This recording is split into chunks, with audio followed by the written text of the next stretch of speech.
You are tuned in to the Post Route. Here is your host, W. Earl Kitchings. And good evening, and welcome to another edition of the Post Route. I'm your host, W. Earl Kitchings, and here at the Post Route, we bring you interesting conversations with Black quarterbacks, both past and present. This show is a part of Quarter Five Back, the preeminent fraternity of Black quarterbacks and home of the BIP Memorial Trophy, which is the only award presented annually to the top HBCU quarterback and the top Black quarterback from high schools across the country. Yes, that's who we are here at the Post Route under Quarter Five Back. We now offer membership levels to sustain our efforts and welcome you to become one of the members of what we're doing here at Quarter Five Back. Our membership levels start with the teammate membership, which is only $44. And when you support us with that, you will get your decal, you will get a Quarter Five Back t-shirt, and you will get your Quarter Five Back certificate. $44 is the cost of that. If you can't do that, we ask that you become a supporter for only $4.40 per year. And all of your efforts help us in preserving the legacies of Black quarterbacks who have played the game of American collegiate football and to continue our mission of recognizing these outstanding individuals who have made their marks on the gridiron. This evening, our show brings you another outstanding quarterback from that big state of Texas. Yes, indeed, where we've already identified the top guy this year from the high school level in DJ Lagway from Willis. But this guy's coming out of Dallas, Texas, from Skyline High. And if you know anything about football in Dallas, Texas, you know this Skyline is one of those top high school programs. Went on from Skyline to play at Bacone College, and we are just excited to have our guest tonight. Please welcome Mr. Trey Seward. Trey, good evening and welcome to the Post Route. Mr. Kitchings, how you doing? Yes, sir. I'm great, man. How about you? Doing good. I really appreciate you for having me today. Well, we can't tell you how elated we are, man, that we were able to contact you and get you on the show because we continue to love being able to have these conversations with guys like yourself, guys who have made the way before, and these young guys who are up and coming. So for you to say, yes, I want to be on the show, man, we're like, okay, it's another day in Christmas. So thank you so much. No problem. So now let's go back and talk a little bit about Trey Seward and how he got his start as a quarterback. Pop Warner in Texas. Is that where you started with being a quarterback? Yeah. Originally, Dad, he pushed me into the role of quarterback. I wanted to play receiver, but he was like, at quarterback, you always get to touch the ball, so you make all the decisions. So, he kind of talked me into it. And once I got into it, I kind of fell in love with it because I always felt like with the quarterback position, I can't really blame anybody for the mistakes. Everything that happens out there is because of the decisions I made. So if I make a bad decision, I got to fix it, So, but quarterback to me is artwork. Okay. I get into it, but yeah, my dad definitely got me into playing quarterback. So at the Pop Warner level, let me just ask you this: is being in command of the huddle as intense as it was in college? Because I know you Pop Warner, man, and those are your boys, and they're not, they're not really feeling you if you get on them, man. And oh, Trey, you think you all of that just because you're the quarterback. But I mean, was it kind of intense like that at times? I don't think Pop Warner at the time. I don't think it was as intense because you're playing with most of your friends. A lot of people at Pop Warner you grew up with, so it was almost like another day at the park. Serious. But those college games, the bigger the games, the louder the crowds. It's starting to get intense, and you got to take control, or else you're gonna lose your teammates in the process. And well, from Pop Warner, you find yourself at Skyline High, one of the top schools in the Dallas area, and now you got to really become a little bit more intense with your skills. You got to be a little bit more competitive because other guys are wanting your job. And so, talk a little bit about what it was like to play at a school like Skyline, because I know here in Jacksonville, I went to a high school where it's very competitive. We pride ourselves on being one of the top programs in the state of Florida. What's it like being at Skyline in such a big state like Texas, where football is definitely the king? At Skyline, I think that's where I learned the what it means for to put in the hard work. They got you up there in the summers. The heat is brutal, and it's a lot of talent. Especially from coming in from Rowlett. You always thought that you were the guy until you run into other guys. Guys, yep. And so you have to make a decision. I got to raise my talent level, or I'm gonna stay right here. And so it's a reality check. It was definitely a reality check at the time. I definitely coming in that summer, I had to say, yeah, I got to get better because these dudes. Absolutely. So it's one thing when you're the newcomer, the underclassman, but man, when you get to be the senior, of course, most times quarterbacks are the captains on the team. For those of you who don't know it, most of the time the quarterback is a captain. But now you're the senior. But man, these guys are chomping at the bits because I can outplay him, coach. Give me a shot. Well, okay, I'm gonna give you a shot, but you got to fend these guys off at the same time, hold on to your job, and still perform. Oh yeah, and not to mention you're trying to get into school too. At the time, I didn't really receive an offer until offers didn't start coming in until like the fifth, sixth game of the season. So I'm on edge, thinking that this might be it. Am I not doing good enough? And then you're also dealing with off the field issues. It's a lot of pressure, but that's why we play the position, because we can handle it. Well, a lot of times people don't know all the other pressures, man. They just see you on Friday nights. Friday night lights, I'm at the game, and I don't know what you went through Monday through Thursday in preparation.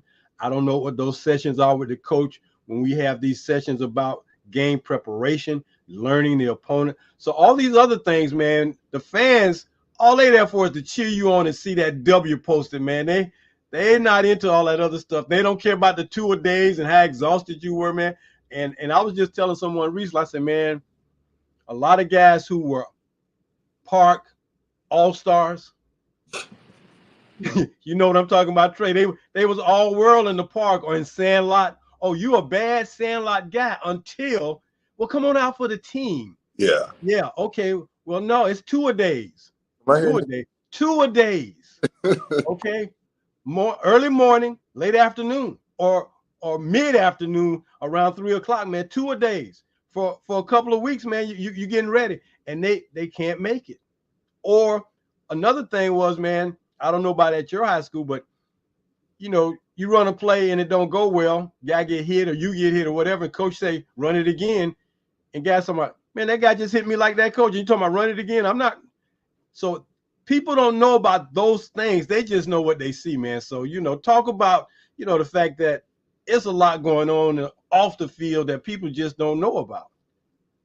I would say, and this goes back to when I was in high school. You not only are you trying to get in school, you got to make sure that you meet the requirements of the specific school, because everybody has their dream school they want to go to. Sure. And sometimes your SAT scores might not be on point. Your GPA might not be on point. You have people who don't think highly of you. Not saying it's me, but a lot of people. Sometimes people question your character. Sure. And those things are into play. You're dealing with girls. You know what I mean? There's a lot going into it.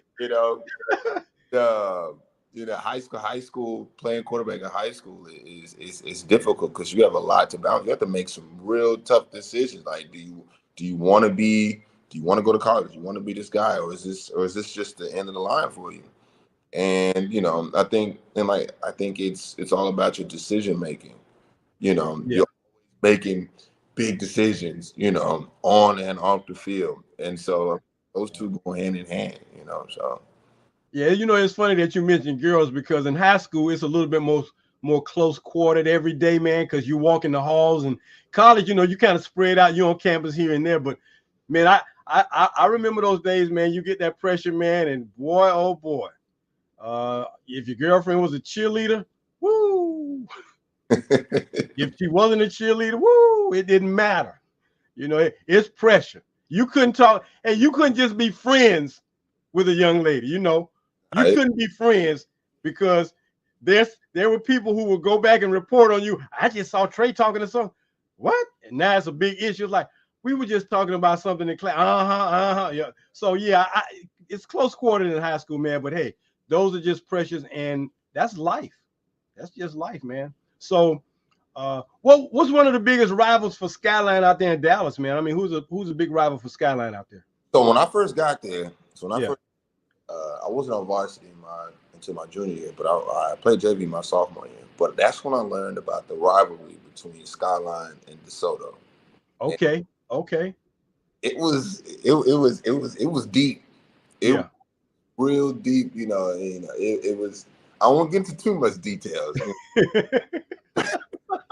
but you can. It was a lot of animosity. So much animosity where, DeSoto would travel to Skyline sometimes. Yeah. Just appearance. Okay. And, I remember we were playing a play in a playoff game. And I was in class and everybody came in. They was real excited because they were like, did you see what DeSoto just did? To the practice field. And so they dug, I don't know what, I didn't get a chance to see it because they cleaned it up by the time we got to practice, but they dug a ditch or something, stuffed the cross in it, and it was they basically vandalized the field. Because you're hearing about DeSoto 3-4 weeks before we even get to him, because the coaches already going to play him, and I'm like, it was like the coach's focus wasn't even on the last 3 games of the season. They was already moving on to DeSoto. I'm like, what's up with these guys? Like, why we don't like them? Start to learn, they think they're better than us, but it was a real interesting rivalry because all my years there, we played them, it was always intense. It was it was like one of those Ohio State and Michigan. That before the game, after the game, it was so intense. I was like, dang, But I didn't understand. I was just there to play ball. But but jumping into a different environment like that, it was fun. It was, of course, a lot of fun because at the end of the day, we're still all competing. Everybody wants to see you at your best. That's why people showed up to the games, because they knew that Skyline versus DeSoto, you were going to see some top of the line football. From every position, from the quarterback all the way down to the kicker, everybody. So, that was a great rivalry. Great. Well, I got to ask the question, Trey. What's your record against DeSoto, man? I mean, 2 years starting against them. I mean, what's the record now? It's 1-1. 1-1. Okay. Junior year we lost over at junior year we lost, but that senior year we came. It was a tight game, but we came back and we won at the end of the fourth quarter. So it was one of those back and forth games. It was a lot, but. Would you say the DeSoto game was probably one of your more memorable games, or was there some other game that just really stood out to you, man, where you had just a phenomenal performance? I would say the DeSoto game, because it was just it meant more. Okay. Because that's all we talked about, and finally when you get to the moment of truth and everybody's, we're all out there, we're ready to line it up and play. It was a good game, Well, for those of our viewers and fans who don't really know a lot about Texas high school football, high school football in Texas is probably unlike any other state in the country because everything out there is bigger. I mean, some of the high school stadiums are bigger than small college stadiums. The fan base is bigger.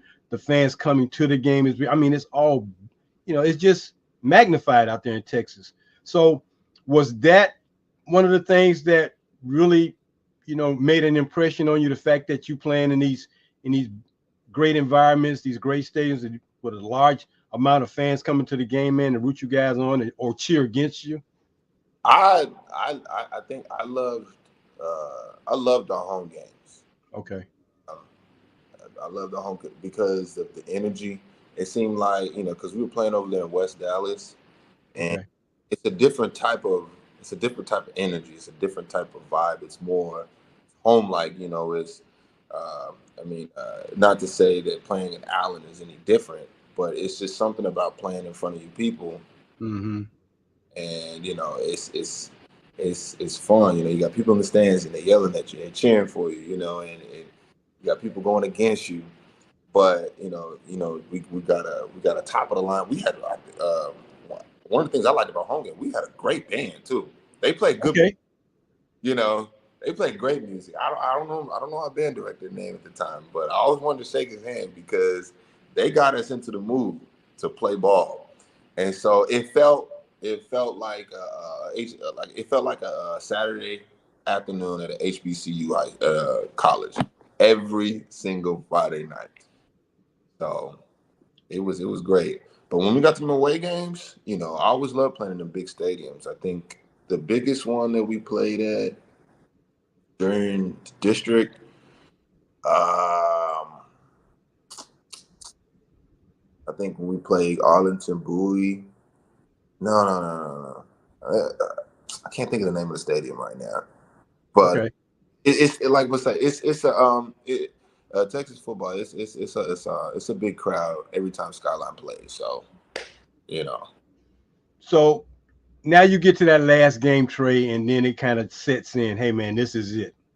No more high school football after this night. This is my last game. Uh, I'm starting to focus on the recruitment process. Um, what schools were interested in you coming to be on their college football team? I had the biggest school I had at the time was New Mexico. Okay. I think I went out to their camp uh, before that summer my senior year started, and I did really well. And they told me that they were gonna. They told me they were gonna. Yeah. Yeah. They told me that they were gonna offer me as soon as they release one of the quarterback. And I remember my dad waking me up one morning and he showed in the paper that New Mexico just released a quarterback. And it was almost like a surreal moment because I knew I wanted to go there. I felt like when I was there for their camp and for the 707 camp at the time, I felt like I made a good enough impression. And it was really, that day was a really good day for me because I felt like I was real applicable that day because before the actual quarterback camp started, they wanted me to participate in the 707. I don't have any guys to play with though. Every other quarterback brought all of their players to come. Hmm. I didn't tell me to do that. Okay. We'll just give you about 6, 7 other guys that just came, just random guys, and we'll just call y'all a renegade team or whatever. And I'm like, okay. And I remember looking at the guys that I had, and I probably had out of all those guys, we had about like 8, 9 guys. I probably had maybe 2 decent guys. And I'm like, man, what is this? So I think that's when I learned I got to make do with what I have. Right. And I kept taking the team all the way to the championship game. We lost, but I was talking to the coach and I was trying to emphasize, like, hey, you gave me a team of stragglers. And this is what I did with it. Imagine what you give me. Imagine if you give me some real tools. And so, he laughed. So we had a good time. And so I thought I sold him on it. But turns out they offered some other guy, gave my offer away. So, I ended up going to, I don't know if I told you, I went to Langston my freshman year. Langston over in Oklahoma. Yeah. Oh, wow. Oh, wow. So, and that was big for me. I felt like at the time that Langston really pursued me. I mean, I had Tarleton, I had Midwestern, and I had yeah, that was all. That was all that was on the table. And so I chose Langston because I always wanted to play for a black college, and it just felt like home. Sure. And you know, I went up there and I started my freshman year, and everything was great. Hmm. You know, I got everything that I needed. I was having a great year. You know, am I getting on topic? No, no, you good, man. You know, we just talking. I We get on just topic. talking. Yeah, my freshman year was great, but I ended up getting hurt. And I was so upset that I got hurt that year because I had everything in the palm of my hand.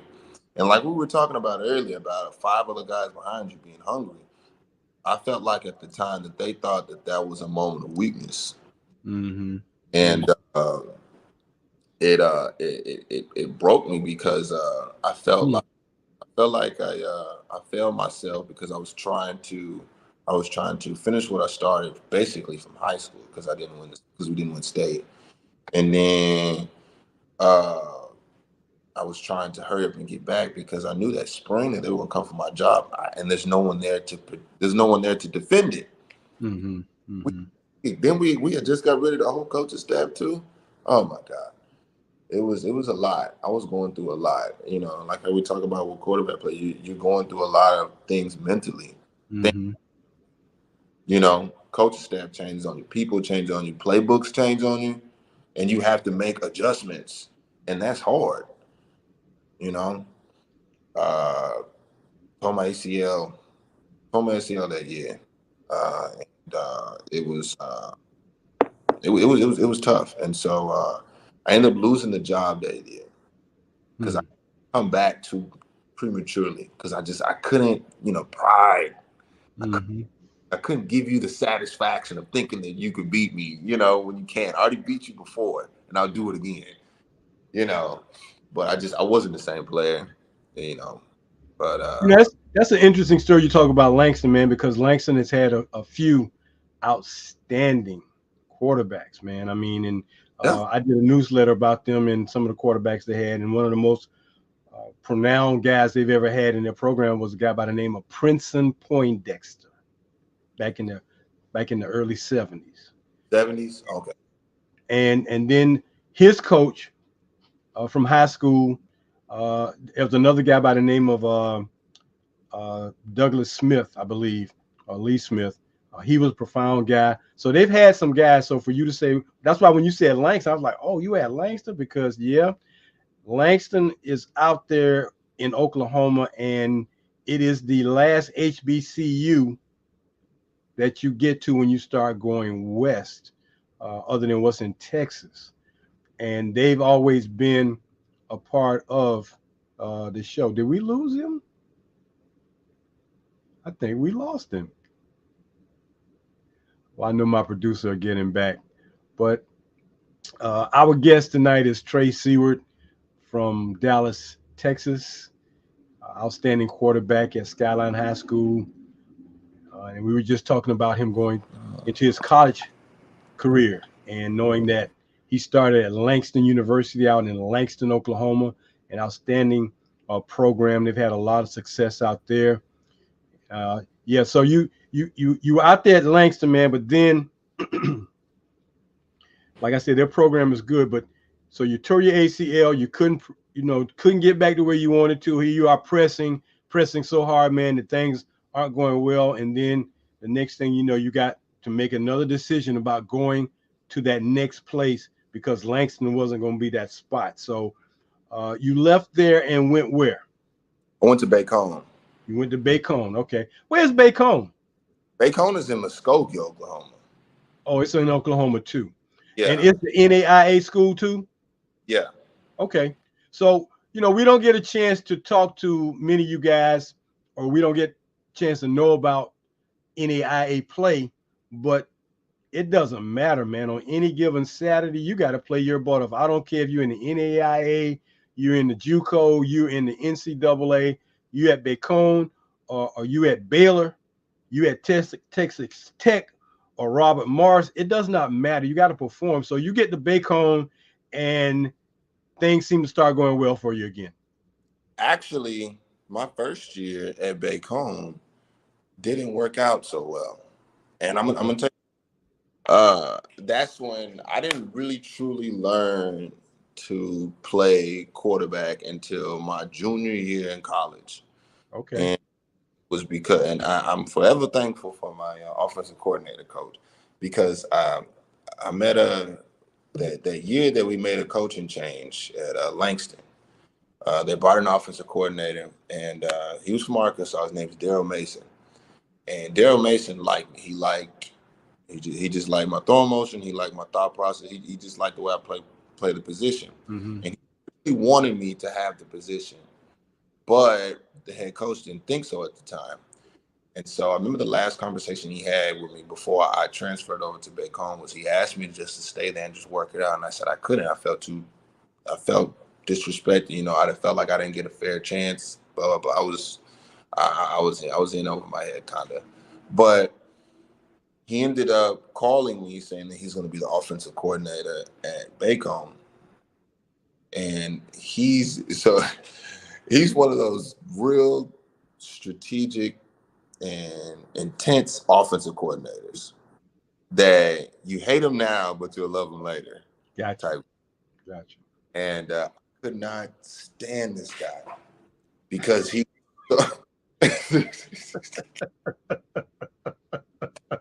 I could not stand this guy because he was so tactical about everything from your footwork to your decision making. And he was so adamant about you need to have your decisions made before, or Mr. Jordy, before you snap the ball. You need to have a plan A, plan B, plan C when you snap this football. You need to, he actually broke it down to, he was the first person that actually sat me down and said, you need to do this in this situation. You need to do this in this situation. And he always would tell me, he would say, and I'll be like, why are you so intense? Why are you so adamant on pushing me hard just like this? He's like, when I put you out there on Saturday, you're an extension of me. So if you look bad, I look bad. Exactly. I'm not gonna, I know it sounds bad, but it makes sense. He's like, I'm in an intense battle with the defensive coordinator. We're playing a chess game, and you're like an extension of my brain out there. So I need you to handle things on the field. There's only so much I can tell you from the headset. And he was and he always challenged me. I remember, and this one thing, this is like the one thing I'll never forget from this guy. I was losing the quarterback battle at Langston. I knew I was. And I just did not know how to get it back. And so one day, for the first time in my life, I was like, you know what? I can't do this anymore. I'm not going to go to the meetings. I'm done. Because it like there was nothing left I could do. And I remember and he likes to have meetings at like 5 a.m. I don't know what's up. But I skipped the meeting. I woke up that morning. I just didn't go. And I remember walking to my 8 a.m. class, and he texted me in all caps, "So are you gonna quit?" with all exclamation point. And something in me was just like, "You're not gonna talk to me like that," Like I knew, like not in such a way like it's disrespect, but no one's ever came at me like that. You just gonna quit? And I remember my dad preaching to me ever since I was younger, like, anything you start, you finish it. Mm-hmm. So when he challenged me like that, it was just like, I got to find a way to get myself in a better position. So when he showed up to back home, I thought it was going to be a great situation. The only thing about back home was I was missing some pieces around me. So I elevated myself that whole summer workout, but it was hard to get everybody else on page.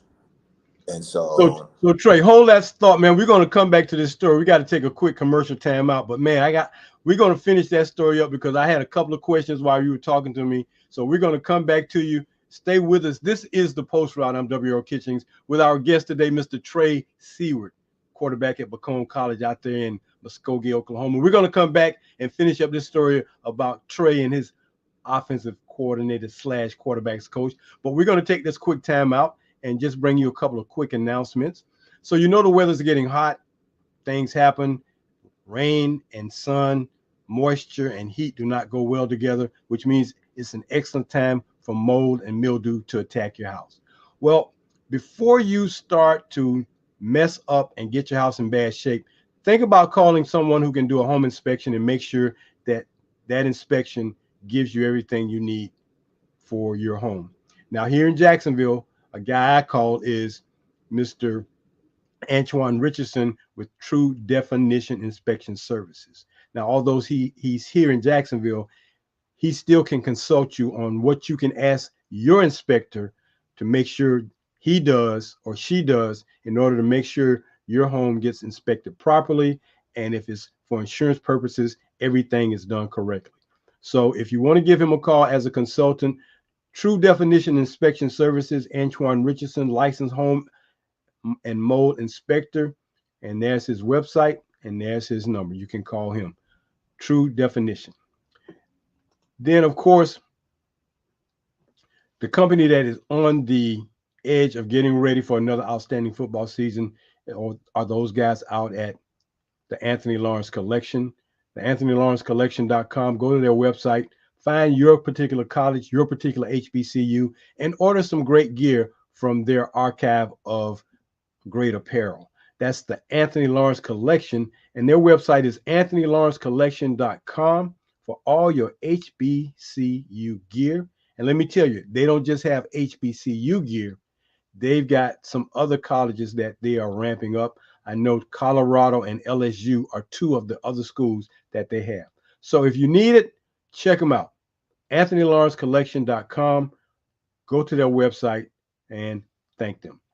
And then finally, if you have not gotten your copy of my book, The Forgotten QBs, you still can get a copy of it. We are diligently working on our next copy, The Forgotten Quarterbacks Edition 2.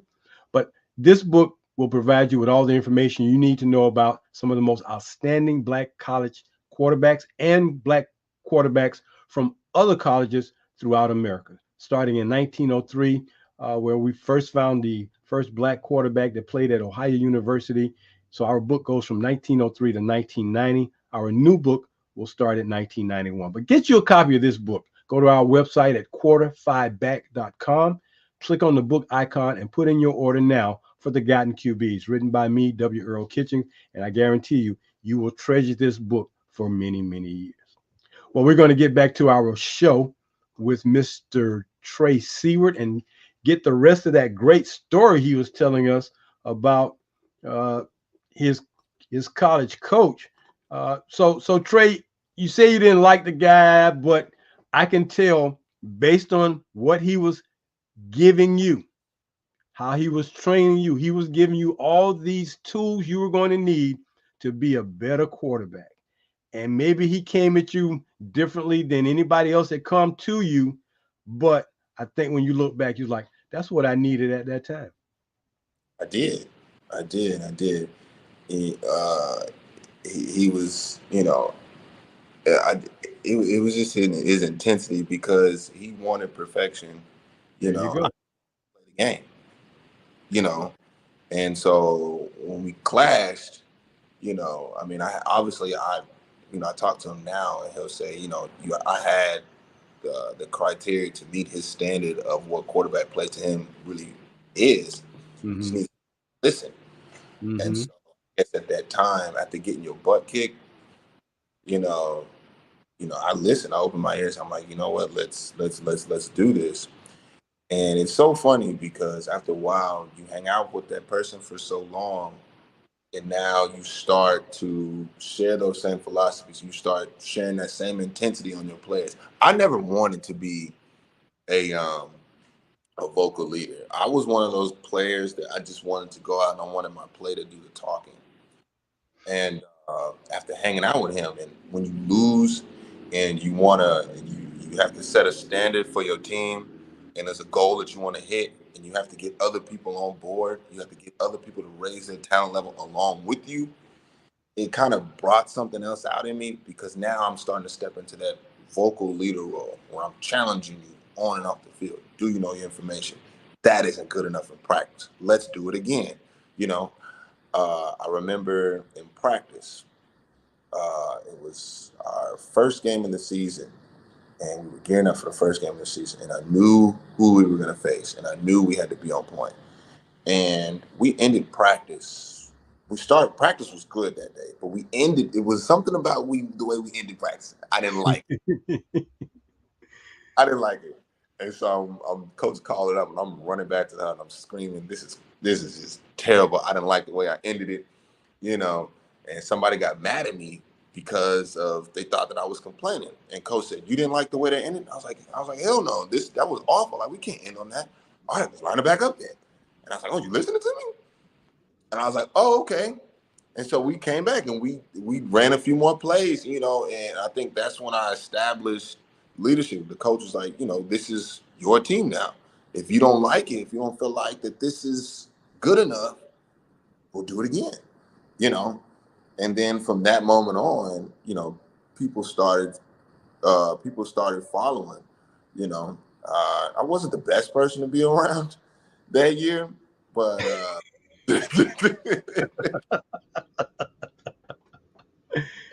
Yeah, was, yeah, I yeah. was I was set in my ways, and all I cared about was winning.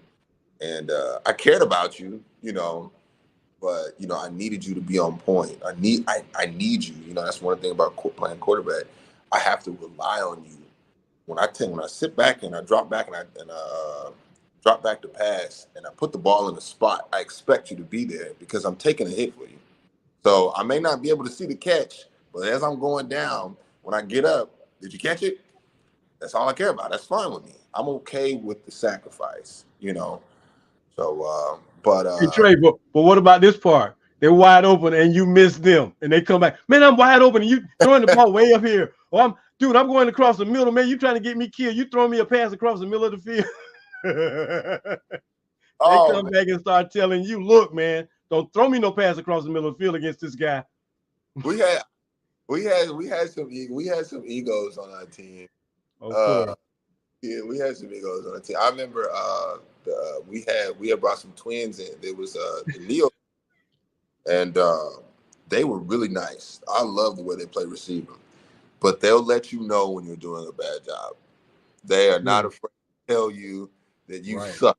Yeah, yeah, yeah, yeah. I Um, mean, so when you said the part about you like to let your talent speak for you as a leader on the field. I've heard guys say that they like to let their talent, that was their way of saying their leadership, but in essence, that's not a leader. A leader must be vocal. And I'll give you one of the toughest leaders there was.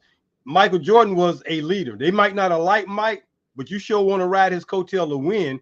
And if Mike gets on your butt and he's vocal with you, either you're not going to listen or you're going to find out that you're not going to be out there playing with him, because his vocality, him being that vocal, meant a lot. And sometimes guys needed somebody to show, look, man, I don't need you telling me, you showing it on the field. You got to get vocal with some guys.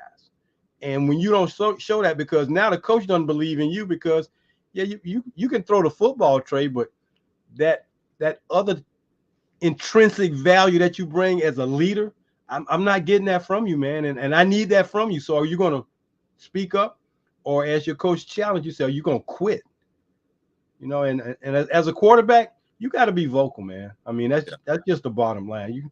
You can't just say, well, I threw for 1,000, 3,000 yards. That ought to be enough. Dog, that ain't enough, man. That ain't enough. I firmly believe that, and I never thought it was a tool that I needed, But they look to you, whether you think so or not. They still, and those other 10 guys are gonna look to you for instruction. The play doesn't start, the game doesn't start until you say, "Hut." You're in complete control. Absolutely. That's that's what's actually going on out there. You know everything, even if you don't know. Mhm. People assumes that you know. Yeah. Yeah. And It's like that scene from Any Given Sunday where Willie Beamer came in the huddle, man. His teammates didn't want to hear nothing he had to say. He's talking about, hey, man, I don't know who that other guy was, but he ain't here no more. This is the new guy. Let's ride. And they start riding. That was real. For those of us who know football, that was real because, hey, man, you don't got the head. You don't got the big head. You're a prima donna now, so you think you all that. Okay, man, we ain't riding with you no more because you acting like you all that. But when he got back down to earth and told him, hey, man, I messed up. Okay, that's what they was waiting to hear him say. Hey, man, I messed up. I got full of myself and I messed up. Can y'all forgive me? Let's ride and do this thing. Boom. when Al Pacino said that he the quarterback position is the top spot, and people are willing to break their necks and their noses for you because you make them believe. You know, they think if you talk the way that you talk to them, they think that we can win the game. Yeah. We can by 21, 8 minutes left to go. But if you deliver a speech and back it up with your play, they'll start to believe, and then it inspires other players on your team that's waiting, sitting on the sideline that's got to come in and get you the football back. That stuff transfers. That's real. That's real, man. That's real. So, you out at Bacon, you doing everything you can do out there. You and the OC finally get on the same page, and then all of a sudden, Bacon decides that they drop football. What was that like, man? To hear that coming and happening? I think well, it didn't happen my senior year, but it did. There were talks of it happening my senior year, like, and we actually came. It almost came to a point where they almost did shut it down. Mm-hmm. Mm-hmm. We ended up playing through the season, and so I think what it was we were playing. We had like 3 big games scheduled, and the biggest game that we were going to play is against PV on their homecoming. Okay. And so I think they wanted to collect the money first or whatever, because basketball. To me, I didn't think basketball was bringing in any money. So I hope they don't take it hard. But yeah, watching after finishing my senior year and then watching them go through the spring, you know, because I was watching and I was talking to the quarterback, you know, Jesse Robbins, you know, who I thought was going to be a great quarterback coming up, and he's playing overseas right now, I think in Poland. But I was always fond of him because he was really nice, and so I thought the team was in good hands. But you know, they went through that whole spring, and then at the end of the spring, they even after the spring game, they had a great spring game. And coach delivered the message that, you know, we'll be shutting down the program. And I just felt so bad because some of them, it was their last year, so they have to go through the process of getting that year back, which for NAIA sometimes is a long process. And some of them have, you know, now you got to find a different school last minute. You know, that's a lot. In the summertime, you got like 2 months to put your stuff together. You know, so I bet some of them probably had to wait a year. Yeah. And I felt awful. It was, what was the purpose of that? You know, but you know, then again, I mean, I don't really know truly what's going on behind closed doors. But as far as for my teammates, I cared that they have to go and find new places to play. You know, got to start over. So when you finished at Bacon, what was the plan after you finished at Bacon? Were you looking at the next level, or were you like, well, you know, I'm gonna do something else? I was looking to play over. Well, I was trying to do the CFL, and then at the time, the XFL was coming up. And I went to as many camps as possible. I even did arena. I even traveled to Philadelphia for there was an arena team out there in Philly, and I was for sure I thought I was gonna get that, but just things just weren't working. And so finally, I got a call to play overseas in Germany for the Ingolstadt Dukes, and that was an experience. It was an experience. Okay. But it's unfortunate I couldn't finish the season because I had to come back home because of a big family emergency. So I had to leave. Sure, And so, sure. but while the time that I spent there, it was great. The only thing to do was to play football, which was what I, you know, That was it, it. Just play football. There's nothing else to do. it was. I mean, I didn't. Don't. Well, okay. Germany's cool once you get one. Germany's great until you get past the tourist stage. It was real. Yeah, there he goes again. I can just imagine what it was like being overseas. It's an interesting thing because we've talked to a couple of guys who've been in overseas, Mexico, Germany, and just the experience of playing in another country is definitely different. So I can understand when you say you're in Germany and it's the tourism thing is one thing, but after that kind of burns out, it's like, okay, now what? And it's like it's really nothing. Yeah. So you have no choice but to be great over there. You got all that time on your hands. Wow. No Okay. Did they treat you well over there? I mean, did they feed Yeah. you well? They treat you well over there? They and that was the one thing about playing overseas. It's always like they said, make sure that you get treated good, because a lot of people don't get the accommodations that they need. But they were really great. I mean, they put me in a house. They gave me a car. I shared the house with two other my teammates, but it was a Hmm. two-story house, so it was real spacious. You know, I got paid really good. I mean, for what I got paid really good for that month, for those Okay. months. Got paid monthly, so I mean, it was great for me. Okay. Okay. So now that your actual playing days are over, what are you doing now?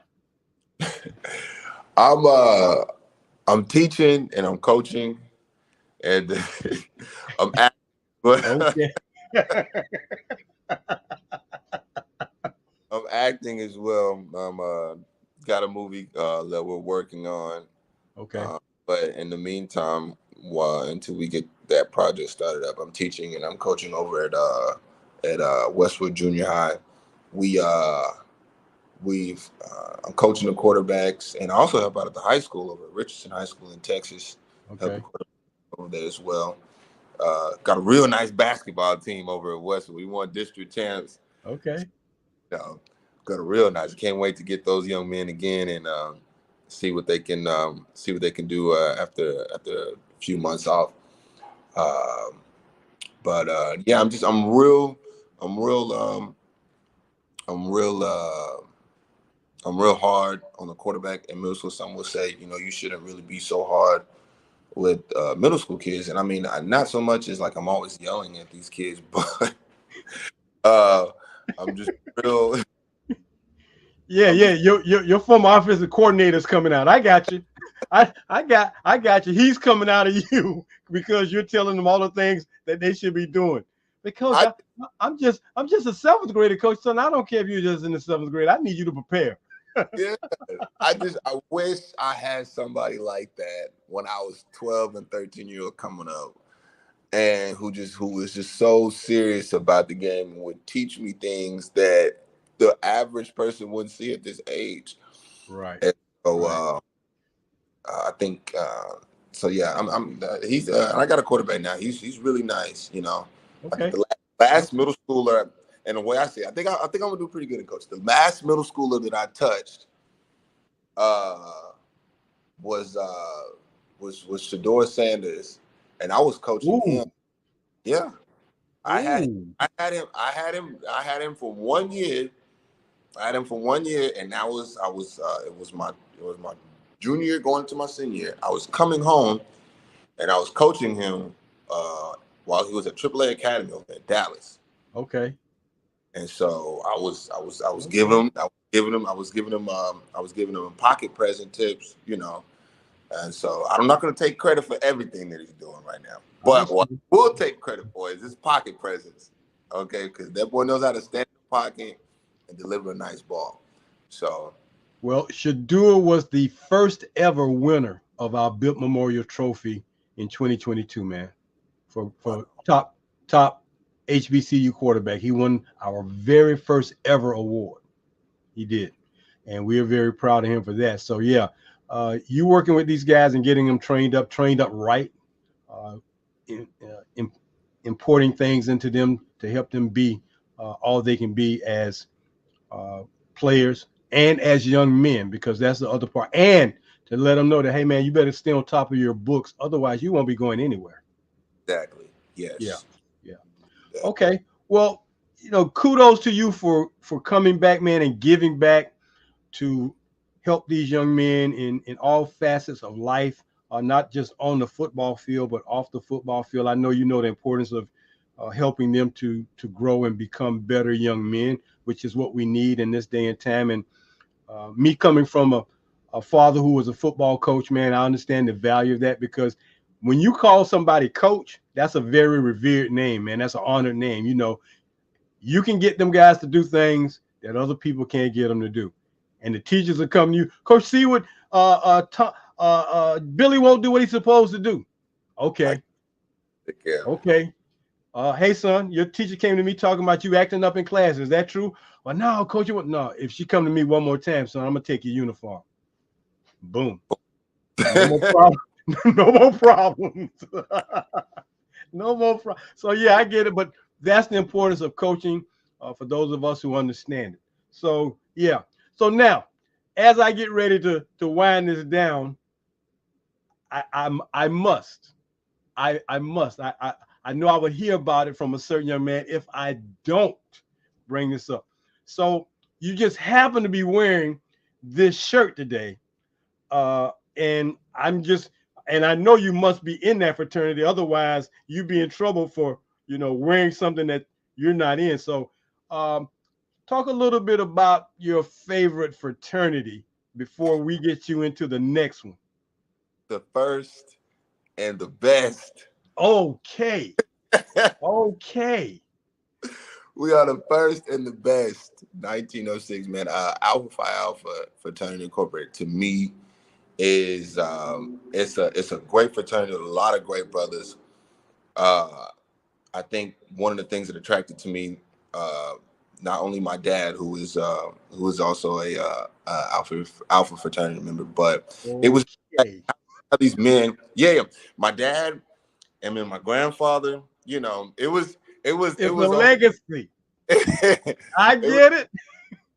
But being around other great men who want to go out and improve the community, touch the community, it doesn't even have to be children. It can be families. It can be anybody, and just make it a better place. I can support that. I want to get behind that. I want to be around those other great minds that are trying to go out there and work, and so it's so strange. I didn't know my dad was Alpha until I got to college. Okay. And it's crazy because he always presented himself in a way. And growing up when I was younger, I would always be embarrassed by the way he handled himself. He always had a tie on. He always had a suit. He was dressed for success. He would talk different. The way he presented himself. And so now it's starting to resonate, because I'm seeing all the respect that he commands when he walks into the room. Mm-hmm. And so it's like, I want to be like that. And so now going through and becoming a member now, it all makes sense now. And so, but great fraternity. Okay. Well, I want to welcome you to your new fraternity. Because being a guest here with us today, what we've been doing when we've had these guests on, as we close out our interview, I like to tell them thank you and welcome to the fraternity of Black quarterbacks known as Quarter Phi Back. Trey, welcome to the brotherhood. We're so happy to have you, man. Thank you. I really appreciate it. I really do. Yes, indeed. So be on the lookout. We got some things coming down the pipe, but you'll be getting your letter from me and your lifetime membership certificate as a member of the frat. of black quarterbacks. And we're going to keep this going as long as we can, man. And we're just happy and honored to have you. So thank you so very, very, very much for joining us on the show today, man. It's been a blast. I've enjoyed every moment of it. We're going to stay in touch, and we hope that everything works out for you and send you our very best in all your future endeavors. Thank you. Thank you so much. And once again, I really appreciate the opportunity for me to come on and talk quarterback play and just the things that I've gone through. And hopefully, I pray that whoever is watching this is inspired to go out and make something of yourself, or go out there and earn a job that you feel like you think that might be given to you. You need to go out there and take it.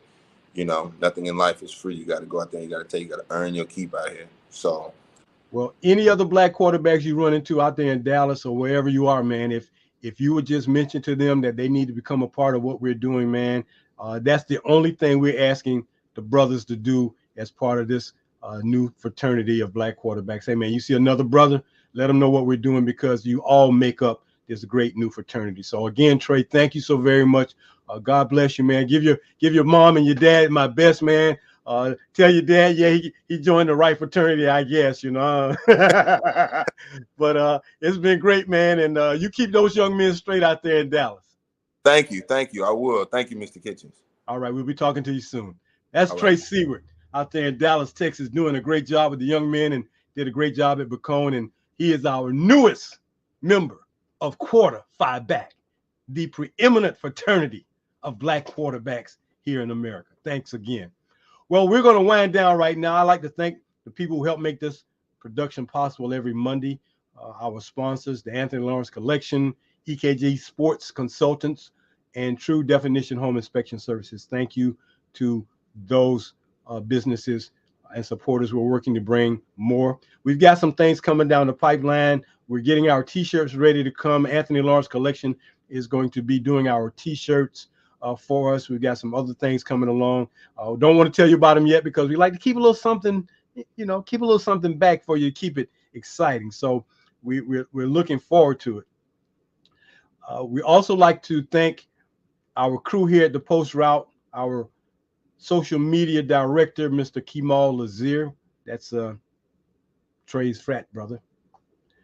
And our producer and director, Ms. Ronleen Kennedy, for all the outstanding and professional help they provide to this show. We thank them so very, very much.